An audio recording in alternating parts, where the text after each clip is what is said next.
నమస్తే రైతు సోదరులారా. మన పత్తి మొక్కల్లో ఆకులు పసుపు రంగులోకి మారుతున్నాయి. ఆకుల కింద చిన్న తెల్ల పురుగులు కనిపిస్తున్నాయి. అయితే అది తెల్లదోమ కావచ్చు.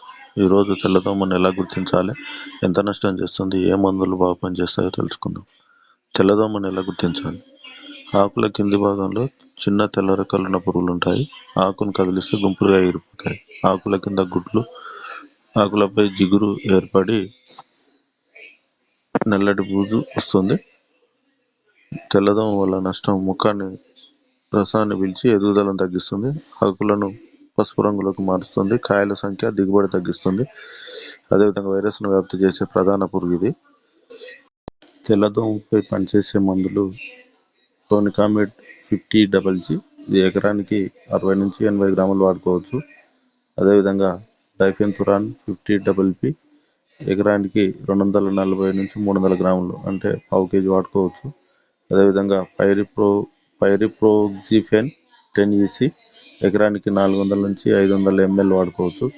అదేవిధంగా స్పైరోమెసిఫెన్ 22.9EC, ఎకరానికి 200 నుంచి 240, అంటే 200 ml వాడుకోవచ్చు. బూప్రోఫెజిన్ 25EC, ఎకరానికి 400 నుంచి 600 ml, అంటే ఒక 500 ml వరకు వాడుకోవచ్చు. ముఖ్య సూచన: ఒకే మందును వరుసగా వాడకండి. ఈ రొటేషన్ పద్ధతిలో వాడితే మంచిగా ఉంటుంది, అంటే గ్యాప్ ఇచ్చి వాడుకోవడం. అధికంగా మందుల మీద ఆధారపడకుండా ఎకరాకు 10 నుంచి 15 స్టిక్కీ ట్రాప్స్ ఉంటాయి, ఎల్లో కలర్. ఆ ట్రాప్స్ వాడడం వల్ల కొంచెం ఉపయోగం ఉంటుంది. అదేవిధంగా కలుపును పూర్తిగా తొలగించడం, పరిశుభ్రంగా ఉంచుకోవడం ఒకటి. ఇది మార్నింగ్, అంటే స్ప్రే చేయడం అనేది ఉదయం లేదా సాయంత్రం టైంలో చేయడం కరెక్ట్ అయిన పద్ధతి. ఈ వీడియోను మీకు ఉపయోగపడితే తప్పకుండా లైక్ చేయండి, షేర్ చేయండి. ఇలాంటి వ్యవసాయ సమాచారానికి అంజీ ఆవుల ఆర్కే ఛానల్ను సబ్స్క్రైబ్ చేయండి. మీ సందేహాలను కామెంట్ రూపంలో అడగండి. Thank you.